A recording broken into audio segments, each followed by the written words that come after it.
kwaya yetu kwa ujumla ni kwamba ilikuwa na maadili ya kiimani. Hata mavazi yake yalikuwa vizuri, ilipokuwa inaitwa ilikuwa inakuja kwa haraka, sio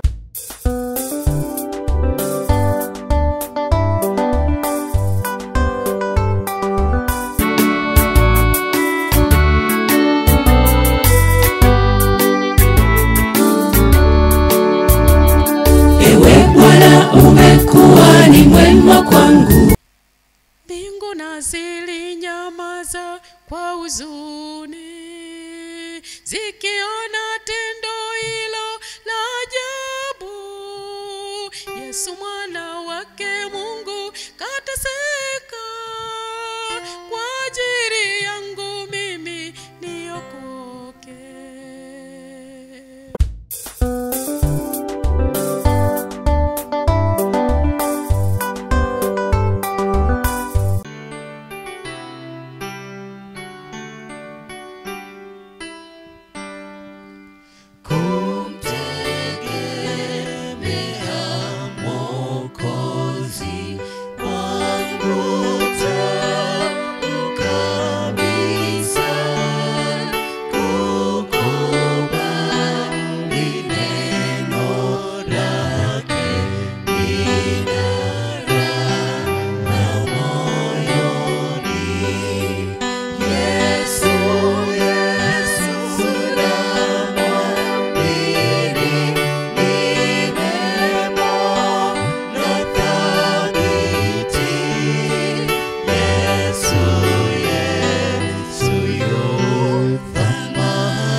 Nimemwona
Basi ndugu mtazamaji, tunapokwenda kuanza kipindi chetu, nimkaribishe Mama Eliada Magafu aweze kutupatia ombi. Karibu. Baba yetu wa mbinguni, jina lako lipewe sifa. Tunakushukuru Mungu wetu kwa sababu umekuwa pamoja nasi katika masaa haya. Tuko mbele zako Mungu wa mbinguni kwa ajili ya neno lako ambalo tunaendelea nalo kuhusu hizi nyimbo tunazoenda kujifunza. Mungu wa mbinguni, tunajiweka mikononi mwako, uweze kutusaidia Bwana, uweze kutuweka mikononi mwako ili neno tunalojifunza kwa njia ya nyimbo tunalitangaza kwa utukufu wako. Bwana ukaribie pamoja nasi kwa jina lako Yesu. Amen.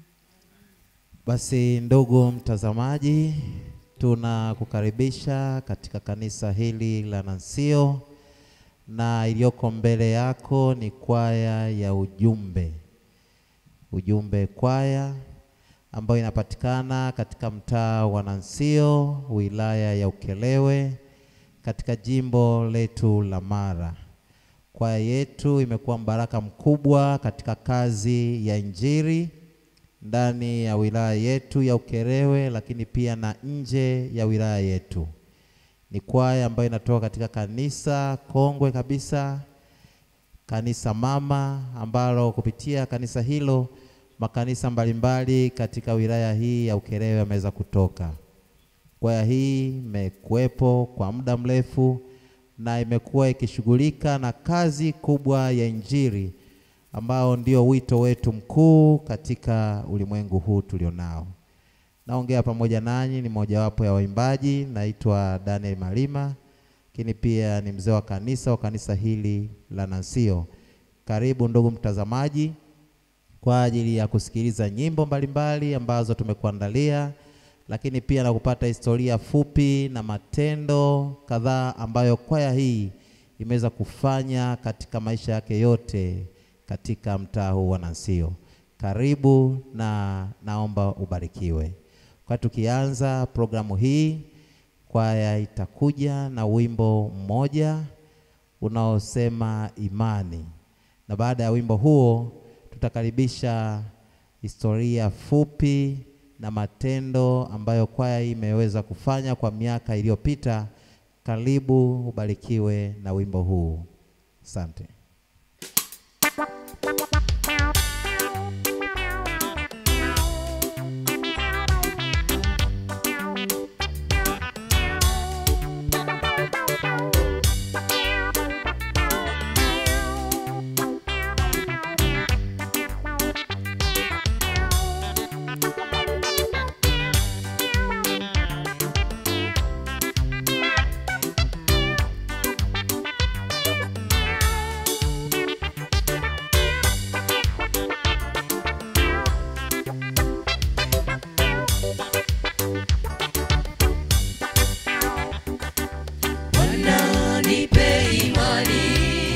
Imani kama ya wazee wa zamani,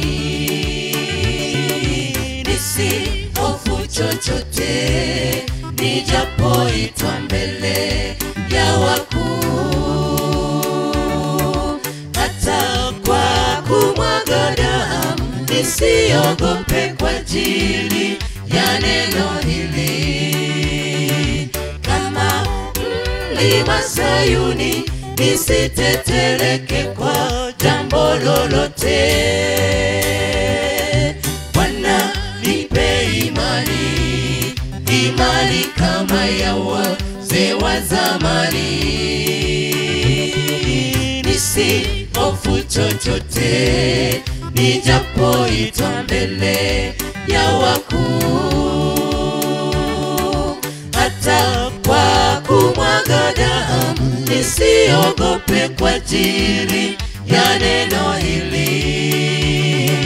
Kama mlima Sayuni nisiteteleke kwa jambo lolote.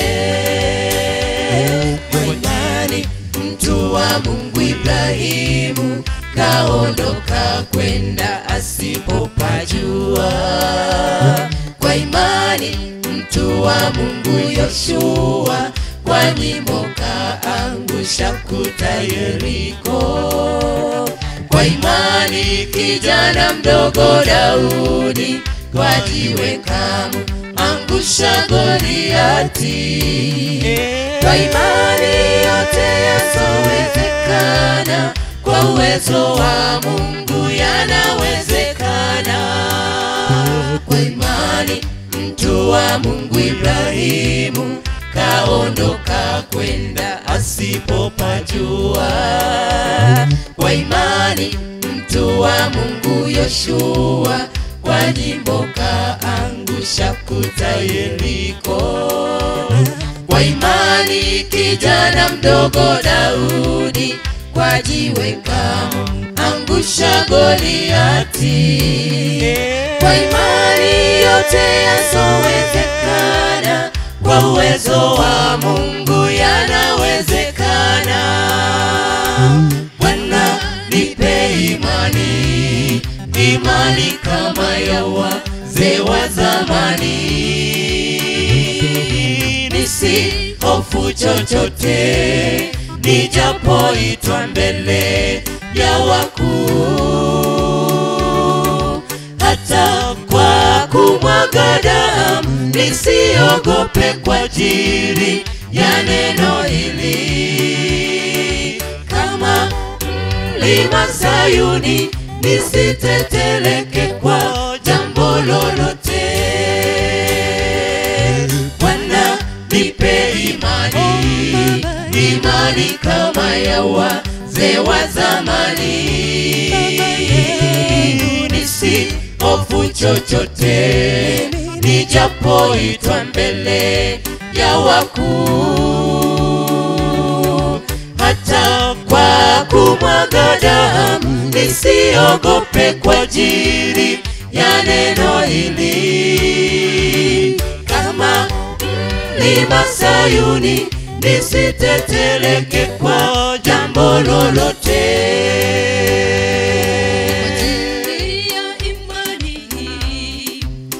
Stefano kapigwa mawe mpaka kafa. Ni kwa ajili ya imani Yohana katupwa kisiwani Patmo. Ni kwa ajili ya imani dunia itatukatana kututesa. Nani kwa imani ya Yesu wenye subira tutaishinda vita. Ni kwa ajili ya imani hii Stefano kapigwa mawe mpaka kafa. Ni kwa ajili ya imani hii Yohana katupwa kisiwani Patmo. Kwa ajili ya imani hii dunia itatukatana kututesa. Nani kwa imani ya Yesu wenye subira tutaishinda vita.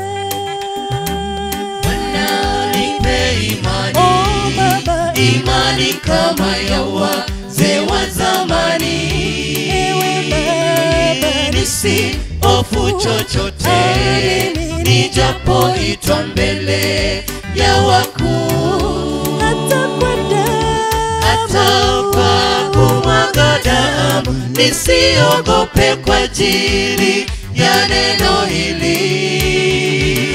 Kama mlima Sayuni nisiteteleke kwa jambo lolote.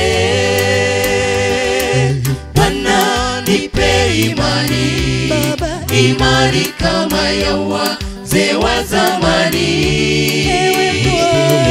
nisihofu chochote nijapoitwa mbele ya wakuu. Hata kwa kumwaga damu nisiogope kwa ajili ya neno hili. Kama mlima Sayuni nisiteteleke kwa jambo lolote.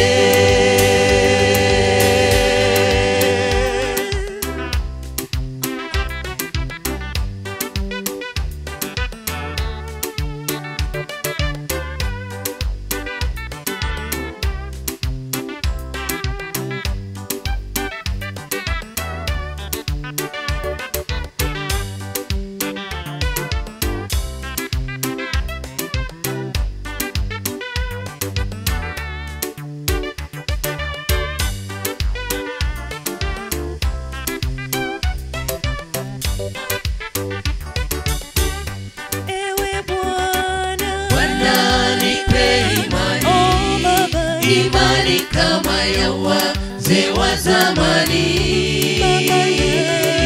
nisihofu chochote nijapoitwa mbele ya wakuu, hata kwa kumwaga damu nisiogope kwa ajili ya neno hili. Kama mlima Sayuni nisiteteleke kwa jambo lolote. Bwana nipe imani, imani kama ya wazee wa zamani, nisihofu chochote nijapoitwa mbele ya wakuu, hata kwa kumwaga damu nisiogope kwa ajili ya neno hili. Kama mlima Sayuni nisiteteleke kwa jambo lolote.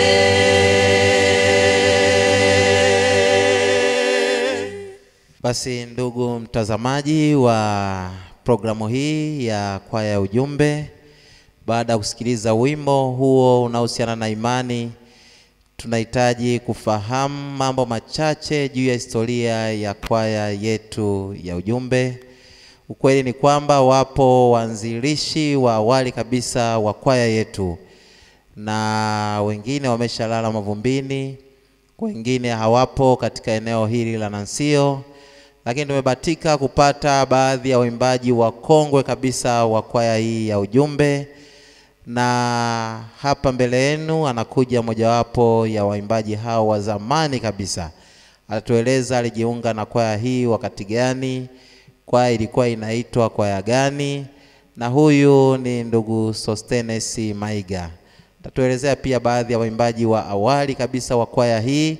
Na hivyo mzee wetu, mzee Sostenes Maiga, karibu hapa kwa ajili ya kueleza watazamaji wetu mambo machache kuhusiana na kwaya hii ya ujumbe. Mzee huyu mkimuona mnaweza mkafikiri ni kijana, lakini ameweza kuwepo kwa miaka mingi kabisa katika kwaya hii.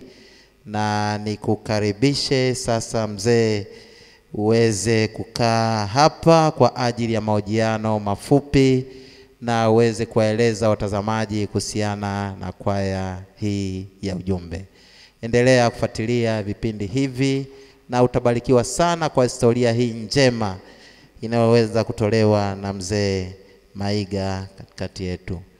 Mzee, karibu sana. Asante, nashukuru sana kwa nafasi hii nzuri ya kuja kuhudhuria katika programu hii.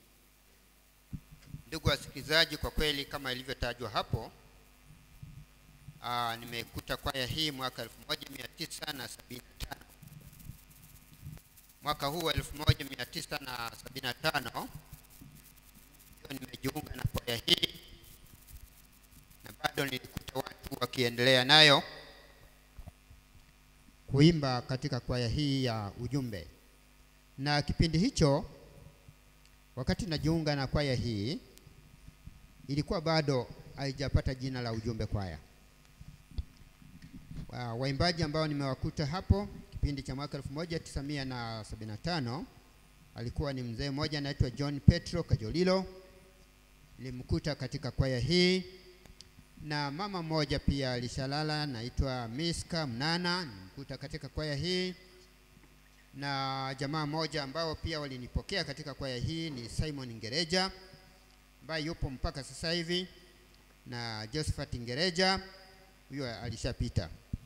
Na kijana mwingine ambaye alikuwa ni kijana wa muda huo wa siku hizo wa miaka hiyo alikuwa anaitwa Pispa Magembe.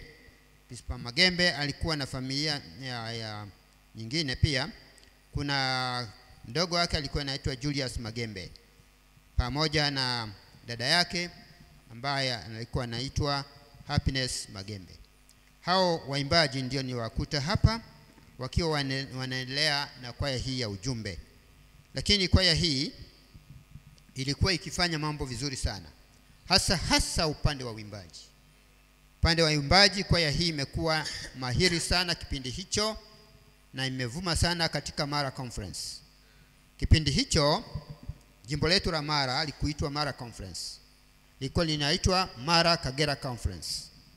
Na baada ya kuwa imeimba sana, imeimba vizuri, imefanya vizuri, waimbaji wengi wakawa wanajitokeza, wakawa wanajiunga na kwaya hii.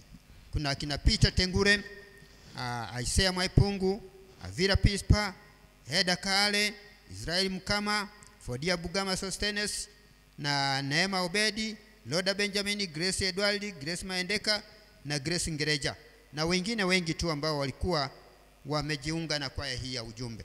Imefanya kazi vizuri, imefanya uinjilisti vizuri, imesafiri maeneo mengi tu kulingana na mikutano mahali ilipokuwa inaitwa mikutano. Kulikuwepo na mwimbaji mwingine ambaye alikuwa anaitwa Amos Okeo. Amos Okeo alikuwa ni Mjaluo mmoja anafanya kazi hapa. Sasa hivi yuko hapa, yuko maeneo ya Geita kule. Lakini amesaidia sana kwaya hii ya ujumbe kwaya. Na kiongozi wetu ambaye alikuwa anaiongoza kwaya hii na kuipatia maadili na nini na kuiongoza katika msimamo mzuri wa uimbaji alikuwa ni mwalimu wetu Alfred Kale. Kale ndiye alikuwa kiongozi wetu wa nyimbo. Kwanza alikuwa na maadili mazuri, alikuwa na hekima nzuri, alikuwa na experience nzuri ya kuiongoza kwaya. Kwa hiyo kwaya ilikaa vizuri, ikaenda vizuri, ikavuma sana. Kuna nyimbo nyingi tu ambazo zilivuma hapa. Nafikiri baadaye mtasikia taarifa za nyimbo hizo. Kulikuwa na kina Amos Wegoro, Tabitha Ngereja, wengi tu. Alafu bahati nzuri kwa hii imepata safari za aina mbalimbali. Kwa hii imesafiri kwenda Musoma zaidi ya mara 2. Imekwenda kwenye mikutano mikubwa kutoka Mara Conference, kutoka General Union iliyokuwa inafanyika pale Musoma. Kwaya hii imefanya mambo makubwa sana. Na ni kwaya ambayo kwa kweli imezaa makanisa mengi kulingana na jinsi ya ujumbe wake.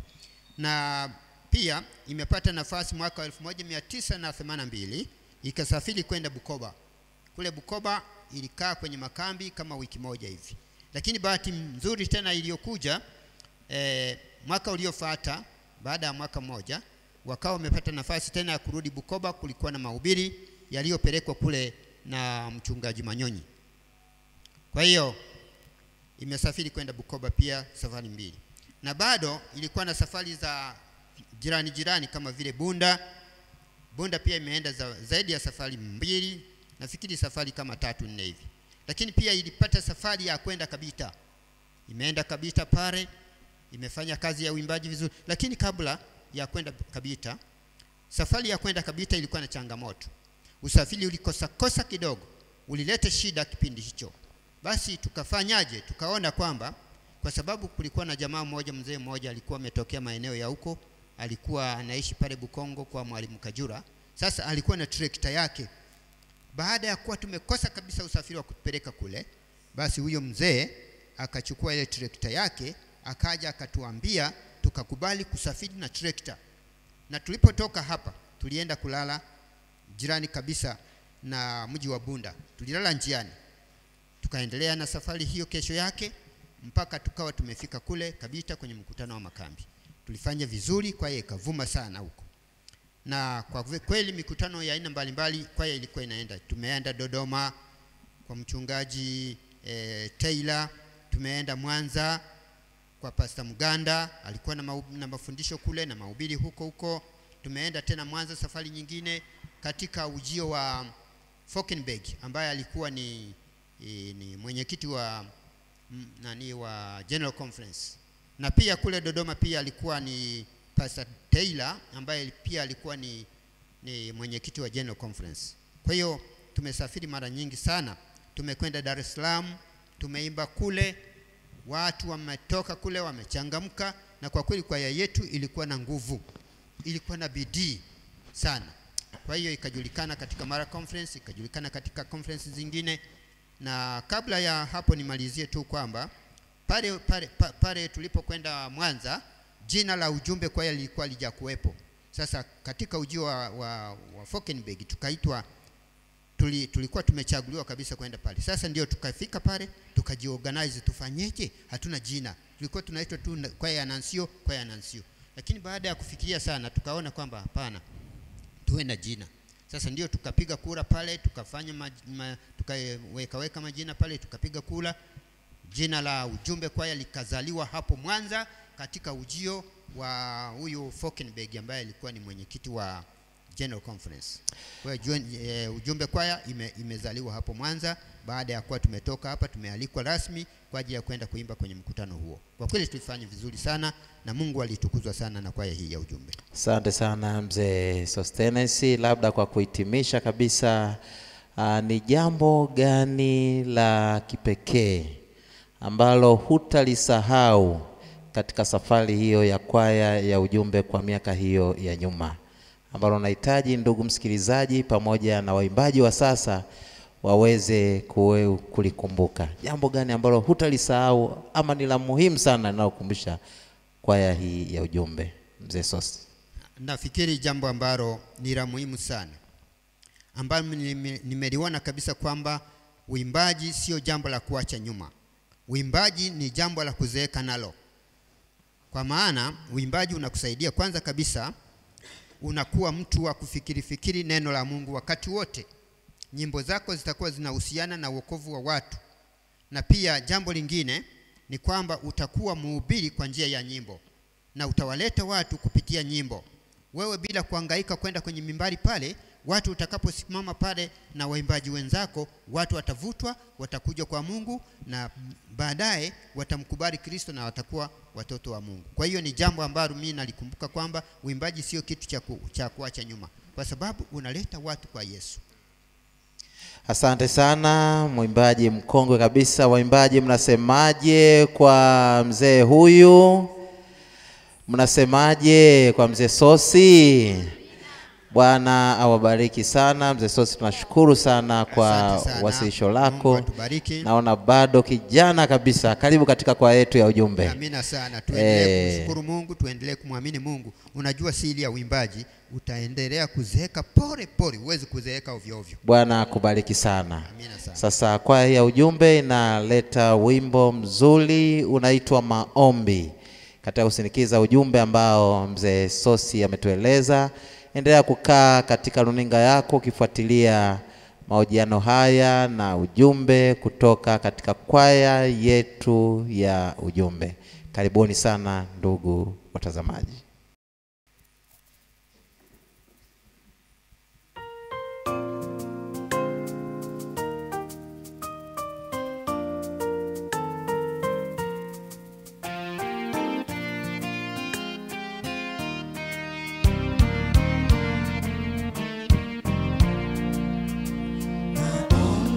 Silaha yetu tuunganisha naye Mungu. Maombi yana nguvu sana, uponya na kuokoa.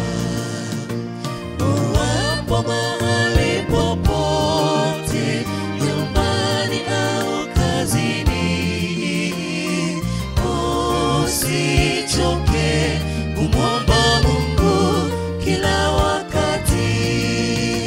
Uwapo mahali popote, nyumbani au kazini, usichoke kumwomba Mungu kila wakati. Omba sana asubuhi, mchana hata jioni. Mungu hujibu maombi tumuombayo. Usichoke kusubiri, kwa kuwa hatayatimiza. Hatatenda, hatafanya. Tuombe kila wakati. Omba sana asubuhi, mchana hata jioni. Mungu hujibu maombi tumuombayo.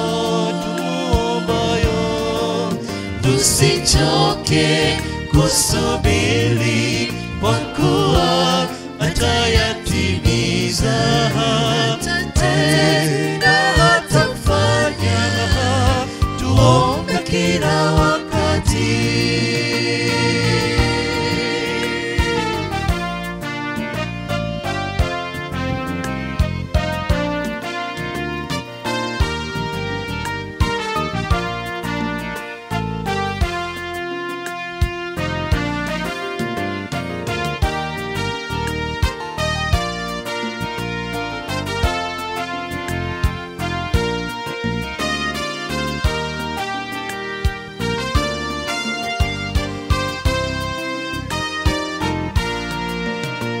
Ombeni nanyi mtapewa, tafuteni nanyi mtaona, bisheni mtafunguliwa, madirisha ya mbinguni. Maana kila aombaye hupokea maradufu, mweleze yote magumu atayatenda. Maana kila aombaye hupokea maradufu, mweleze yote magumu atayatenda. Omba sana asubuhi, mchana hata jioni. Mungu hujibu maombi tumuombayo. Tusichoke kusubiri, kwa kuwa atayatimiza, tena atafanya. Tuombe kila wakati. Omba sana asubuhi, mchana hata jioni. Mungu hujibu maombi tumuombayo. Tusichoke kusubiri, kwa kuwa atayatimiza, tena atafanya. Tuombe kila wakati.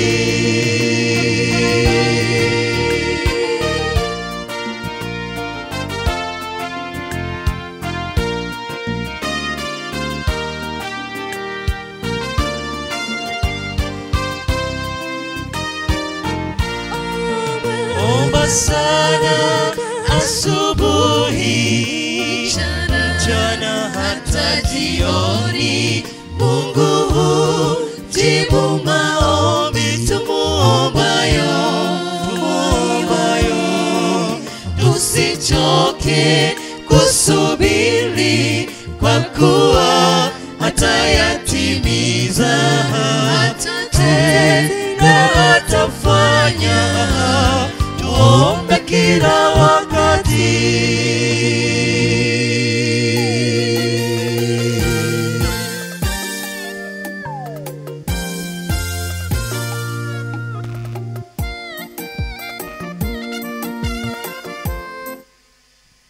Basi ndugu mtazamaji, baada ya wimbo huo unaohusiana na maombi ulioletwa na kwaya hii ya ujumbe, tunaye mwimbaji mwingine ambaye baada ya miaka kupita kidogo alijiunga na kwaya hii. Si mwingine bali ni Grace Edward. Huyu kwa sasa haimbi katika kwaya hii. Baada ya kujiunga na kwaya alikaa muda mfupi, baadaye akaja Mama Eliada Magafu ambaye huyo anaimba hadi wakati huu. Tutamsikiliza Mama Eliada Magafu baadaye kidogo, lakini kwa sasa tupate maelezo machache kutoka kwa Grace Edward ambaye atatueleza alijiunga na kwaya hii mwaka gani, na mambo machache ya msingi sana ambayo anahitaji kuweza kueleza ulimwengu juu ya kwaya hii ya ujumbe. Mama, karibu kwa haraka kidogo kwa ajili ya maelezo machache ambayo tutakuuliza hapa kuhusiana na kwaya hii ya ujumbe.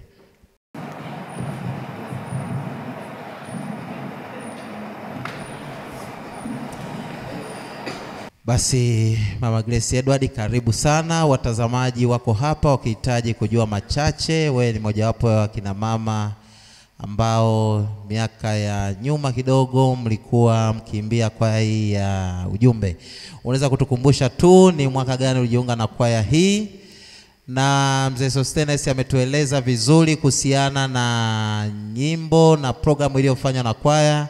Utaeleza pia wapenzi watazamaji ni nyimbo zipi zokuwa maarufu katika kipindi chenu na mlipata mafanikio gani na mambo mengine machache ambayo nitakudodosa hapa. Karibu sana uweze kuongea na watazamaji. Asante mwenyekiti kunipatia nafasi hii. Mimi nilijiunga na kwaya ya ujumbe kwaya mwaka 1983. Nilipokuwa nikiimba katika kwaya hii, nyimbo ambazo tulizifurahia sana na zilizovuma. Unajua hii kwaya kwa kipindi chake kwa kweli ilivuma. Na kwa sababu hiyo kulikuwa na nyimbo ambazo tulizipendelea sana. Mfano Chifungame, kwa Kiswahili wanaita kwamba tutulie kwa Yesu. Tulikuwa tukiimba huo wimbo Chifungame. Na mwingine ilikuwa Mama White alionyesha safari ya watu wa Mungu wakisafiri kuelekea mbinguni. Mwingine ulikuwa unasema kifo chake Bwana Yesu cha uliliaje moyo wangu. Ukizingatia huo wimbo wakati tunauimba, yani ulipendekezwa mpaka tukaimba kwenye ziara ya Falkenberg. Katika conference yote ya Mara, kwaya ya Nansio ujumbe kwaya ndio iliyochaguliwa kwenda kuimbia mgeni rasmi. Unaweza ukaimba ka chorus kadogo au kabeti ka huo wimbo ili mtazamaji aweze kufurahia na wale waliokuwa kiimba katika kipindi hicho waweze kukumbuka huo wimbo, hata ka chorus kadogo tu au beti maneno machache. Basi ngoja niimbe tu ka chorus kadogo kulingana na muda. Ndio. Ka chorus kenyewe kanasema hivi: mbingu na zilinyamaza kwa huzuni zikiona tendo hilo la ajabu, Yesu mwana wake Mungu kateseka kwa ajili yangu mimi niokoke. Unasemaje waimbaji kwa wimbo huo? Nina imani waimbaji wa zamani wa kwaya ujumbe ako ka chorus mnakakumbuka vizuri. Unaweza kuendelea na historia hiyo mama? Ndio, bado kuna nyimbo nyingine. Wimbo mwingine namtafuta daktari bingwa wa roho za watu, na huo wimbo pia tulifundishwa na kiongozi mmoja aliyekuwa anaitwa Amos Okeyo. Alikuwa ni mwimbishaji mzuri na mtungaji wa nyimbo mzuri. Chini ya uongozi wa kiongozi wetu ambaye alikuwa anaitwa Alfred Kale ambaye kwa sasa amekuwa ni marehemu. Na uongozi huo tulikuwa chini ya uongozi Mara Conference, aliyekuwa akiongoza kwa kipindi hicho alikuwa anaitwa Pastor Machage. Basi niende haraka. Kwaya yetu kwa ujumla ni kwamba ilikuwa na maadili ya kiimani. Hata mavazi yake yalikuwa vizuri, ilipokuwa inaitwa ilikuwa inakuja kwa haraka, sio kwa kujivuta, na ilikuwa na mpangilio mzuri. Unapofika tu kwenye kwaya haina haja ya kuzunguka zunguka, kila mtu alikuwa anaelewa mahali pake pa kujipanga. Na mkiimba mnaimba, hakuna kusema labda huyu anamtegemea mwingine. Kila mtu alikuwa anaimba kwa sauti yake kwa kujiamini. Kwa kweli kwaya yetu kwa kipindi hicho ilikuwa ni nzuri. Sasa ndio niende haraka kwenye mafanikio. Kwaya hii ya ujumbe kwa kweli imefanya injili, na ndio sababu ikaitwa ujumbe. Ilikuwa na uinjilisti wa hali ya juu. Ndio. Katika wilaya yote ya Ukerewe, imezunguka karibu kila kijiji. Sasa niseme mafanikio kwa kifupi ni kwamba imefungua makanisa zaidi ya 10. Nitataja tu machache. Mfano imefungua kanisa la Mkoko, kanisa la Kikongola, kanisa la Muruseni, kanisa la Nantale nimeshalitaja. Kikongola, Nantale na Magubo, Mjini Kati, Mtoni na Katunguru na makundi mengi na makanisa mengi sehemu nyingi. Imefanya uinjilisti. Kwa mfano ilienda Kikongola ikafanya uinjilisti ndani ya wiki 3, yani kijiji kizima kikageuka wakawa Adventista. Hata yale makanisa ambayo yalikuwa yanaabudu ya Pentecoste yalibadilika, kijiji kizima kikao cha Adventista wa Sabato. Ninakumbuka siku hiyo tulikuja kubatiza karibu kanisa zima. Yani wametoka kule wote wakaja wakabatizwa. Ilikuwa ni injili kwa kweli, neno la Mungu lilivuma kupitia kwaya hii. Unasemaje kwa hayo? Sasa mama, pamoja na mafanikio hayo, najua zipo changamoto ambazo mlizipitia katika kipindi chenu mlipokuwa mkiimba. Changamoto zipi ambazo ni vizuri mtazamaji akazipata, unazozikumbuka kwa uchache? Changamoto ninazozikumbuka kwa uchache tulizozipata kwa kipindi hicho ni kwamba jamani, kwaya yetu ilikuwa na nyimbo nzuri, na kila tulipokuwa tunaenda kuimba watu walipenda kusikiliza. Lakini sasa changamoto yenyewe ilikuwa ni kwamba uchumi tulikuwa na uchumi kidogo. Kwa nyimbo zetu hazikusikika, yani hazikurekodiwa. Ni kwamba tuliimba tu zikabakia wapi? Hewani tu. Labda sasa hivi tungekuwa tunasikilizwa kwenye mitandao, lakini hatukupata mafanikio hayo kwa sababu ya hali ya uchumi ilikuwa bado chini. Una jambo gani la muhimu ambalo unahitaji kuwaeleza watazamaji kuhusiana na kwaya ya Ujumbe, na ujumbe gani kwa waimbaji wa sasa? Karibu. Ujumbe ambao unahitaji kuwaeleza waimbaji wenzangu, japo mimi sasa kidogo ninaimba ndio, lakini nimeshafikia umri ambao sina nguvu kama nyie. Ninawatia moyo ya kwamba uimbaji ukiuzingatia unakufanya ukue kiroho. Utakufanya umjue Mungu zaidi ya jinsi ya tofauti na mtu ambaye haimbi. Kwa sababu zile nyimbo kwanza itakuwa ni injili. Alafu itakufanya uwe na maombi. Maana sisi kila tulipokuwa tunaenda kuimba, wakati mwingine tulikuwa tunafunga siku nzima hamuli mnaomba. Alafu uimbaji ulivyotufanya sisi kuwa imara, ulitufundisha kuhubiri. Ilikuwa inafika kila muimbaji lazima afanye nini? Asimama uhubiri. Nakumbuka kwa mfano tulikuwa na mchungaji marehemu Manyonyi, tulienda kuimba katika wilaya ya Mleba kule Bukoba. Kila mtu alikuwa anasimamishwa aweze kuhubiri ndani ya dakika 5 akijibu yani akijibu maswali 6 kwenye uhubiri lake. Unatunga uhubiri lako mwenyewe, unahubiri, alafu unatoa na wito. Huo umejibu maswali 6. Kwa namna hiyo ilitufanya kuwa imara. Kwa hiyo nawatia moyo kwamba hata kwenye yani unapokuwa unaimba, ukikutana na changamoto zisikukatisha tamaa. Ni safari, unapaswa utiwe moyo, inakutia nguvu na kukufanya kuwa imara katika imani. Amina. Mnasemaje kwa ajili ya maneno hayo? Amina. Ndugu mtazamaji, yupo mzungumzaji mwingine pacha katika kwaya hii, Mama Eliada Magafu, ambaye anaweza kuwa na mambo machache sana ya kuongezea kwa Mama Grace Edward, kwa sababu walipishana muda mfupi sana katika kwaya hii. Mama Eliada, unakumbuka jambo gani zuri katika kwaya hii, ama changamoto yoyote kwa sisi waimbaji vijana katika kwaya ya Ujumbe? Karibu mama. Katika kwaya hii jambo zuri ambalo ninalikumbuka zaidi, hii kwaya ilikuwa ina malezi mazuri kwa vijana wetu. Wakiwa wadogo walijiunga na kwaya wakiimba, lakini tuliendelea kuwafundisha vijana wakawa na malezi mazuri. Halafu kitu kingine, hii kwaya ilikuwa na wito wetu, tulikuwa tukiitwa mahali, tulikuwa tutoe manunguniko, maana kipindi hicho hapakuwa na usafiri. Tuliweza kusafiri kwa miguu kutoka hapa kwenda sehemu inaitwa Bugorola kule Kivukoni. Tulikuwa tunaenda kwenda na kurudi, hata usiku tunakuja tunaimba barabarani, lakini watu walikuwa wanashangilia kwa sababu imani ilikuwa ikidumu katika maisha yetu yote. Amina. Mnasemaje? Amina. Mama Grace amekumbuka jambo dogo sana wakati sasa akiondoka hapa katika mahojiano. Jambo gani ambalo umelikumbuka ambalo Eliada amelizungumza na unaona ni vizuri mtazamaji na waimbaji wa sasa wa Ujumbe kuweza kulifanyia kazi? Ndio. Amenikumbusha jambo moja zuri. Kwamba sisi kwa kweli tulikuwa na wito. Wewe fikiria kutembea kutoka hapa kwa mguu kwenda mpaka Bugorola na kurudi. Kwa tunatembea, lakini jingine alilonikumbusha zaidi ni kwamba tuliwahi kwenda kuimba Ukara. Na tuliporudi tulifika pale Kivukoni Bugorola, tulifika kama saa 4. Tulitembea kwa mguu kutoka Bugorola mpaka kufika Nansio. Tulifika karibu Majogoya na wika. lakini tulikuwa na nguvu, tunaimba kila tulikuwa tunapita tunaimba. Kwa hiyo alinikumbusha ya kwamba jamani, kumbe kwaya inafanya mtu yani mimi kwaya imenilea. Kwa hiyo waimbaji na watia moyo kwamba msiache kuimba, lakini ninachowaomba muwe wanyenyekevu, mumuche Mungu, mtaona mafanikio. Amina. Mnasemaje kwa kumbukumbu hizo? Amina.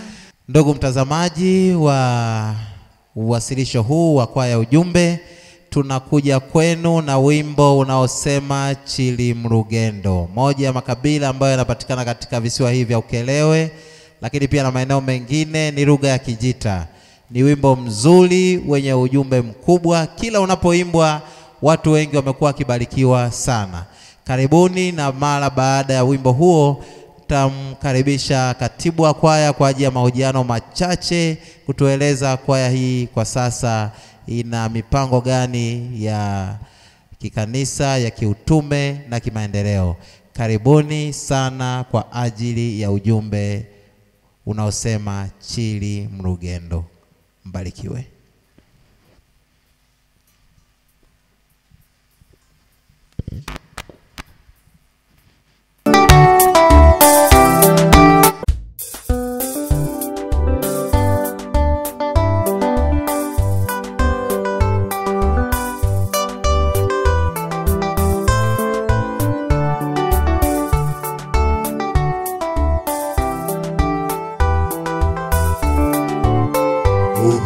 Chili Mrugendo echigenda ewasu mumusi gwa Mungu eyomulwile ogwabelabiye abasolomone bekale nage lutali lufunolo amalwala nobusulumbae mumusi omo nikonelwa katamu musi gwa Mungu na bamalaika chikomesye chigwingile lutali lufunolo amalwala nobusulumbae mumusi omo nikonelwa katamu musi gwa Mungu na bamalaika chikomesye chigwingile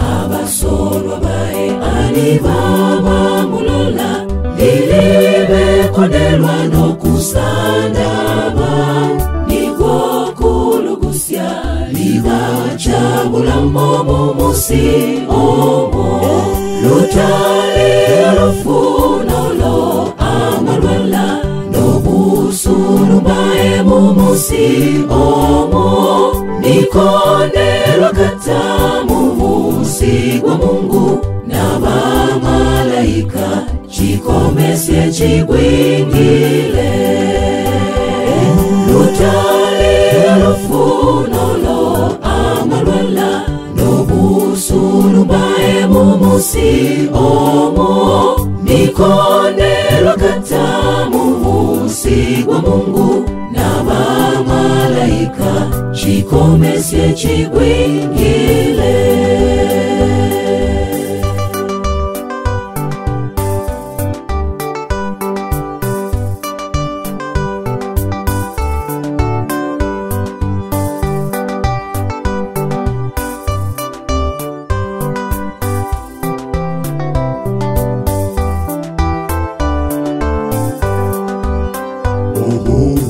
chitalingilayo echijabi ewae ababe bone na bemisambwa chifunga mejone chite chijisige chikale nage lutali lufunolo amalwala nobusulumbae mumusi omo nikonelwa katamu musi gwa Mungu na bamalaika chikomesye chigwingile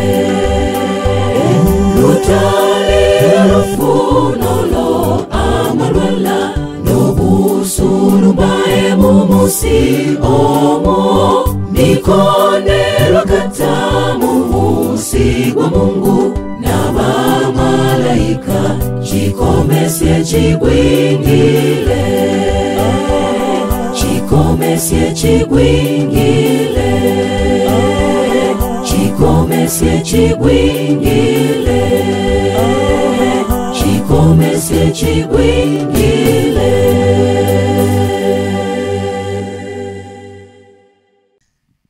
Na imani mmebarikiwa na wimbo huo unaosema Chilimrugendo. Tafsiri yake ya Kiswahili ni kwamba tuko safarini kuelekea juu mbinguni. Ni wimbo mzuri, umeendelea kubariki watazamaji na watu wengi sana ambao wanafuatilia nyimbo kutoka katika kwaya ya Ujumbe.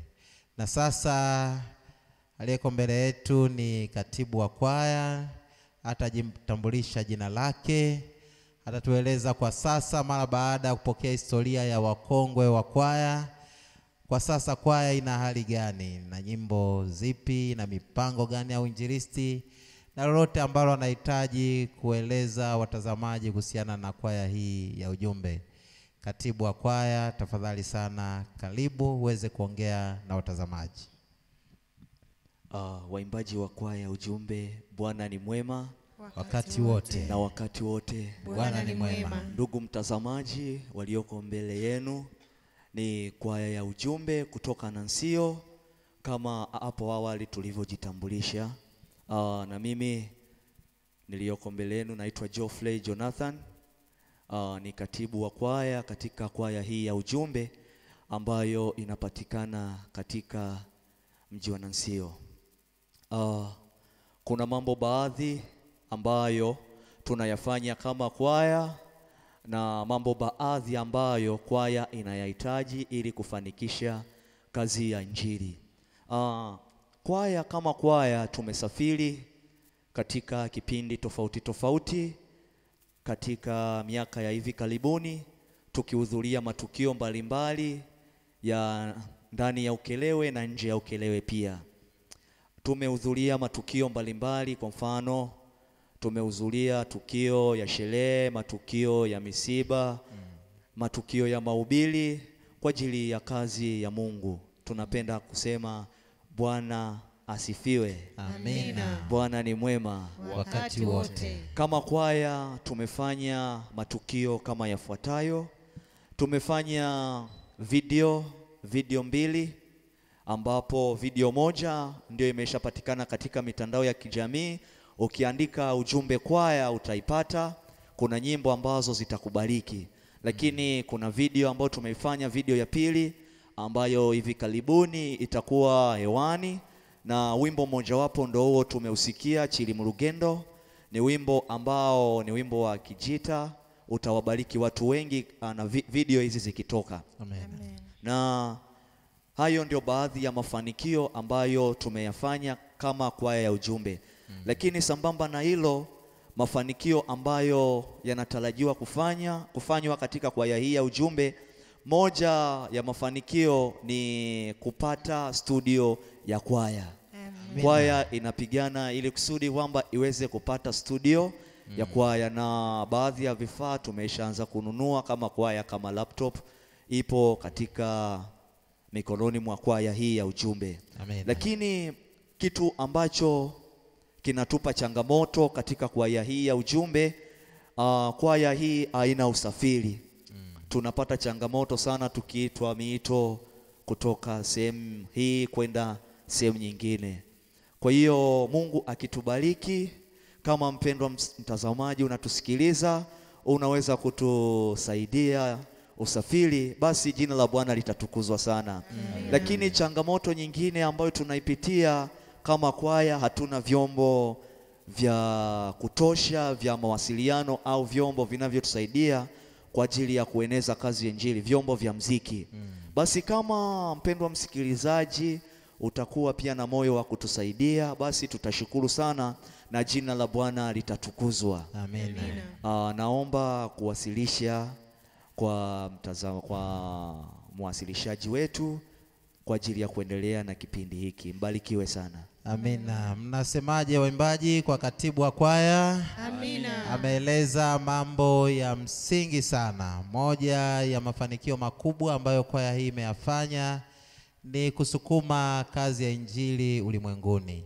Toa video zake hizo kama alivyozieleza, lakini jambo kubwa ambalo ndio kilio kikubwa cha kwaya yetu, katibu ameeleza, tuna upungufu wa vifaa vya muziki, lakini pia vyombo vya mawasiliano, kwa maana gari pale ambapo tunaalikwa kwenda sehemu na sehemu kwa ajili ya kazi ya injili, kwaya yetu haina usafiri. Katoa wito huo kwa watazamaji na waimbaji wa zamani wa kwaya ya ujumbe popote walipo ulimwenguni. Kwaya imebahatika kuwa na watu wa muhimu sana ambao wapo katika nchi hii, katika tasnia ya muziki, wengi sana. Familia ya Mzee Kaale tunatambua, Eli Kaale, Shangwe Kaale, kuna mtu mwingine anaitwa Naftali Petro, na wengi ambao wako na mafanikio makubwa katika swala la uimbaji. Popote mlipo, kumbukeni kwaya hii ya ujumbe katika changamoto inazozipitia, ili kazi ya utume ambayo tumepewa kuikamilisha katika ulimwengu huu tuweze kuikamilisha. Nipate sasa maoni machache juu ya uimbaji wetu na maombi ya waimbaji kwa watazamaji, na nitapata wasemaji wachache katika kipindi hiki ambao wataweza kuongea na watazamaji wote na wasikilizaji wa kwaya hii ya ujumbe. Nianze na mwimbaji mmoja, naitwa Betina Tumaini. Huyu ni mwimbaji wa sauti ya kwanza na ana neno fupi la kutubariki ndugu watazamaji kuhusiana na kwaya yetu ya ujumbe. Betina, karibu sana. Asante sana ndugu mtazamaji unaendelea kutufuatilia katika kipindi hiki cha uimbaji. Kwa kweli nipende kumshukuru Mungu kwa ajili ya wema na ulinzi wake, lakini pia nimshukuru kwa sababu alikonitoa ni mbali, kama tulivyoimba wimbo tuliomalizia kuimba hapa. Amen. Kwa maana hiyo mimi binafsi sikuwa mtu wa imani hii, lakini kupitia kwaya hii ya uimbaji imenifanya leo niweze kusimama imara katika imani hii ya Kiadventista Kisabato. Na kwa kusema hivyo sasa nipende kuwashukuru watazamaji, lakini pia niweze kuwaomba kwamba muweze kutusapoti kwa ajili ya injili, lakini pia kwa ajili ya kuendeza kazi ya Bwana. Mbarikiwe sana na Bwana. Amina. Ujumbe wa Betina, mwimbaji wa sauti ya kwanza ambaye uongofu wake umetokana na uimbaji. Amen. Na yupo mwimbaji mwingine yeye anaitwa Verdiana. Yeye amekuwa mwimbaji wa muda mrefu kidogo. Kimwona mnaona kama binti hivi, lakini naye ana muda kidogo katika kwaya hii ya ujumbe. Una ujumbe gani kwa watu ambao mliwahi kuimba nao katika kwaya, na lolote ambalo unaona mpenzi mtazamaji anastahili kulipata kutoka kwako kama mwimbaji mkongwe wa kwaya ya ujumbe? Karibu.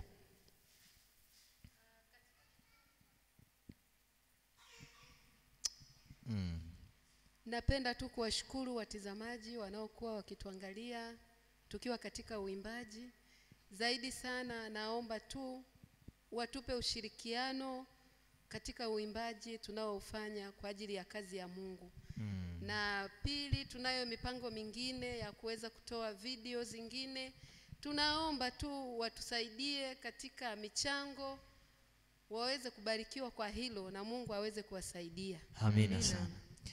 Tunashukuru kwa ajili ya ujumbe wa pekee kutoka kwa mwimbaji Verdiana Donald, mwimbaji wa sauti ya kwanza.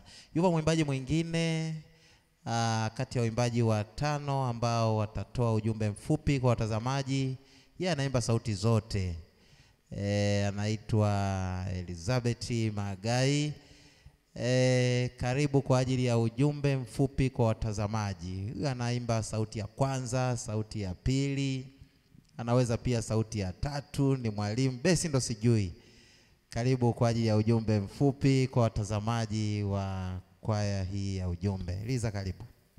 Nashukuru sana, ni kwa nafasi ya pekee. Kwanza nipende kumshukuru Mungu kutufikisha siku hii ya leo, ni kwa neema yake. Lakini pia ni washukuru wapenzi watazamaji wanaotufuatilia sasa.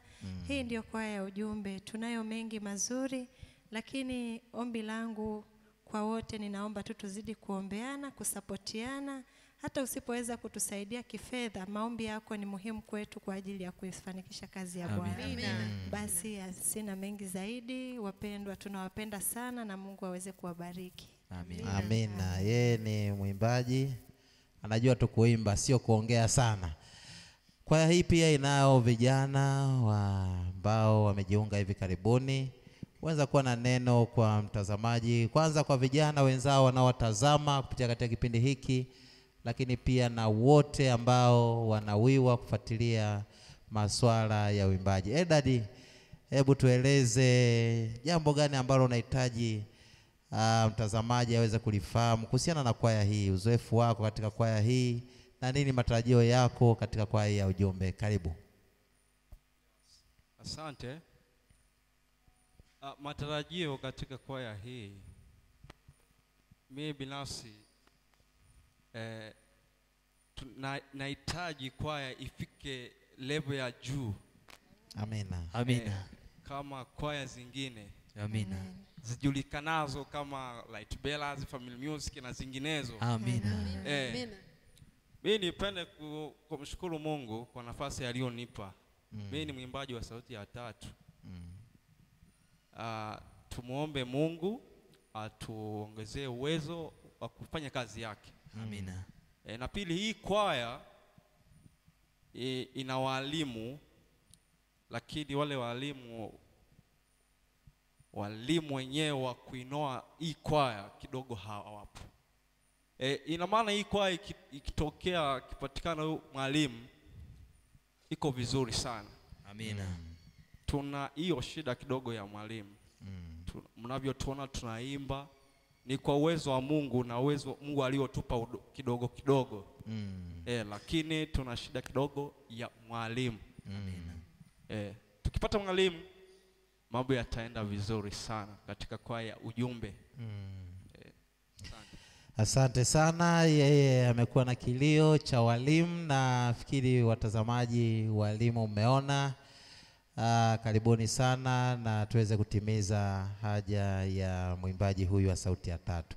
Kwaya imekuwa na kiongozi wa mawasiliano kwa muda mrefu akitumia ujumbe wa message waimbaji kuweza kuwahi. Mungu ameweza kumbariki katika kutuma message kwa waimbaji na taarifa kadha wa kadha. Anaweza kuwa na jambo kwa ajili ya watazamaji wa kipindi hiki na kwa maslahi makubwa ya kwaya ya ujumbe. Aimon, karibu sana kwa neno dogo kwa mtazamaji anayekusikiliza kwa sasa. Napenda kuwashukuru watazamaji wanaotazama hadi sasa. Sisi tunapenda kutangaza kwaya yetu ya ujumbe katika kisiwa cha Ukerewe. Pia tunawakaribisha waweze kuja kuitembelea hata siku moja, Bwana akiweza kusaidia. Amina. Nipende kuwashukuru kupitia jina la Yesu Kristo. Amina. Amina. Imoni anatukaribisha watu wote kwa ajili ya kuja na kutembelea kwaya yetu ya ujumbe. Katibu, sijui una jambo la ziada ambalo ungependa mtazamaji aweze kulifahamu wakati tukielekea kuhitimisha programu yetu, na utatueleza pia wimbo ambao tutaumalizia, na hatimaye nitatoa ujumbe rasmi wa kanisa kwa ajili ya watazamaji. Karibu. Ndugu mtazamaji, kama unavyotuona ni baadhi ya waimbaji tunaowakilisha kwaya ya ujumbe, lakini wito wangu kwako mtazamaji ni kwamba tuzidi kuombeana katika kazi hii ya Injili, maana ni kazi ambayo inahitaji maombi. Peke yetu hatuwezi, ila tunahitaji Roho Mtakatifu aweze kutuwezesha. Lakini kitu cha msingi ambacho tunapenda kuwataarifu ni kwamba kwaya ya ujumbe tunapokea miito ndani na nje ya Ukerewe. Kwa hiyo usisite kutuita katika makambi, mahubiri na kazi yoyote ya kueneza injili ulimwenguni kote. Tunapatikana katika kanisa la Waadventista wa Sabato. Namba zetu za simu tutawaandikia hapo chini kwa mawasiliano zaidi. Tutawasiliana pia, tutawapa namba za kanisa ambazo tutawasiliana kwa ufasaha zaidi. Basi tunashukuru sana kwa uongozi kuanzia ngazi ya mchungaji kanisa, pia kwa waimbaji waliofika katika hafla hii ya kuitambulisha kwaya ya ujumbe. Tunashukuru sana. Basi naweza kumkabidhi mzee wa kanisa kwa ajili ya mazungumzo zaidi. Basi tunaendelea kuwashukuru watazamaji kwa kufuatilia mahojiano haya. Tumeenda kuhitimisha. Kama kuna msaada wowote ama sadaka yoyote kwa ajili ya kwaya yetu ya ujumbe, fedha zote zinakuja katika kwaya hii kupitia akaunti ya kanisa. Akaunti yetu ya kanisa inapatikana katika benki ya NMB kwa namba 314 023 00005. Napenda kurudia, akaunti ya kanisa na sio SDA Church, benki ya NMB, namba 314 023 00005. Kama una jambo lolote la kuisaidia kwaya hii iweze kurekodi, iweze kuendesha utume, basi ukituma itakuwa imeweza kufika. Na Bwana akubariki sana ndugu mtazamaji. Amina. Hapo kwa tukitimisha kipindi hiki, tuweze kupata ombi kutoka kwa Ana Sospita, mwimbaji wa sauti ya kwanza. Tuombe. Asante Baba yetu mtakatifu kwa ajili ya wema wako wa pekee kwetu. Umekuwa mwema kwetu katika maisha yetu. Umeshughulika na uhai wetu kuanzia masaa ya asubuhi na hadi masaa haya. Baba, tuko mbele zako. Wana wako tulikuwepo katika vipindi hivi tukitangaza neno lako kwa njia ya uimbaji na kwa njia ya mahojiano pia. Tunaamini Roho wako ameweza kutuongoza. Pale tulipotenda sawa sawa na mapenzi yako Baba, endelea kutubariki. Na pale tulipoenenda kinyume na mapenzi yako kama binadamu kwa ajili ya udhaifu wetu Baba, endelea kutusamehe. Bariki pia watu wote wanaotutazama na kutusikiliza katika kipindi hiki. Mungu, endelea kuwasaidia, na siku moja Baba, kundi lote hili likaweze kujumuika pamoja, tukaimbe juu mbinguni tukiwa kundi kubwa. Ndilo ombi letu kupitia jina la Kristo Bwana na Mwokozi wa maisha yetu. Amina. Tunapokuwa tukihitimisha kipindi chetu, hebu barikiwa na wimbo usemao Malaika. Ni wimbo wa pekee sana, umebariki watu wengi katika eneo letu la Ukelewe, nje ya Ukelewe. Ni wimbo mzuri sana, na barikiwa kwa wimbo huo tunapokuwa tukihitimisha kipindi hiki. Muwe na wakati mwema.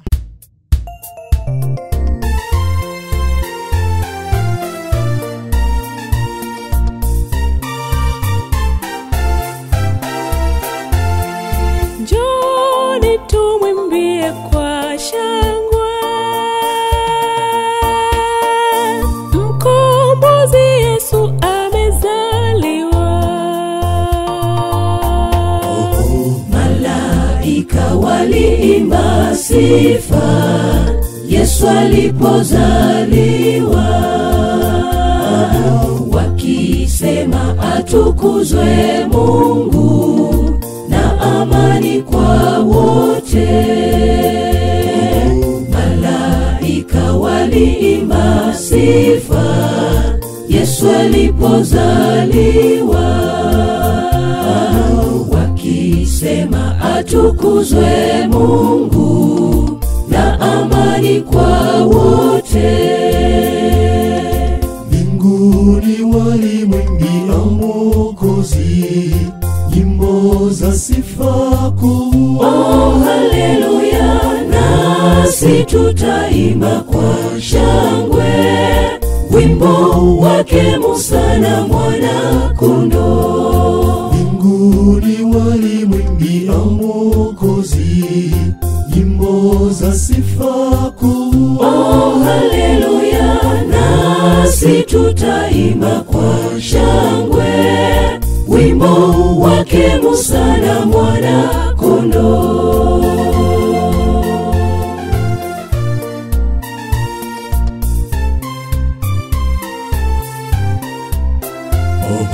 Mamajusi toka mashariki walimjia Yesu.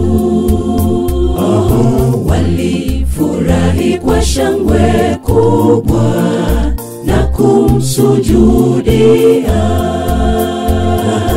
Mamajusi toka mashariki walimjia Yesu. Walifurahi kwa shangwe kubwa na kumsujudia. Mbinguni walimwimbia Mwokozi nyimbo za sifa kuu. Oh, haleluya, nasi tutaimba kwa shangwe wimbo wake Musa na mwana kondoo. Mbinguni walimwimbia Mwokozi nyimbo za sifa kuu. Oh, haleluya, nasi tutaimba kwa shangwe wimbo wake Musa na mwana kondoo.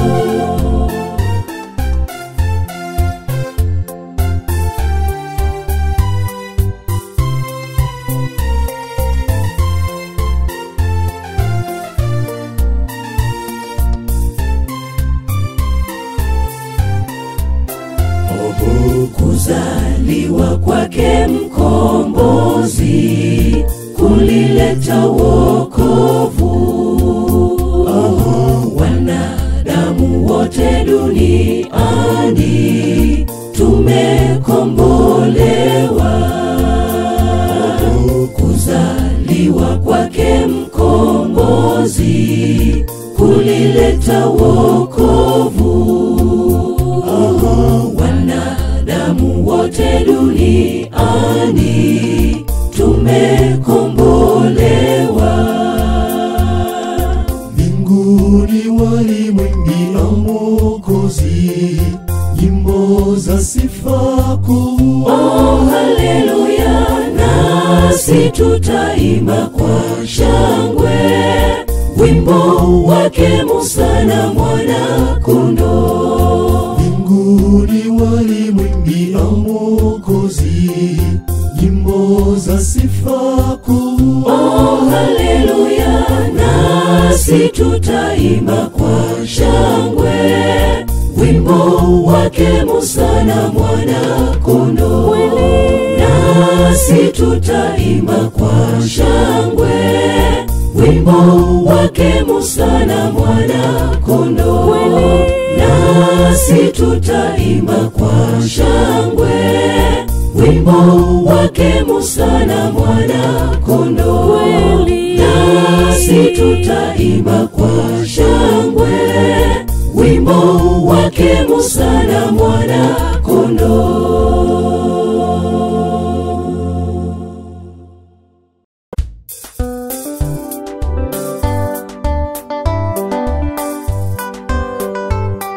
Kwaya yetu kwa ujumla ni kwamba ilikuwa na maadili ya kiimani. Hata mavazi yake yalikuwa vizuri, ilipokuwa inaitwa ilikuwa inakuja kwa haraka, sio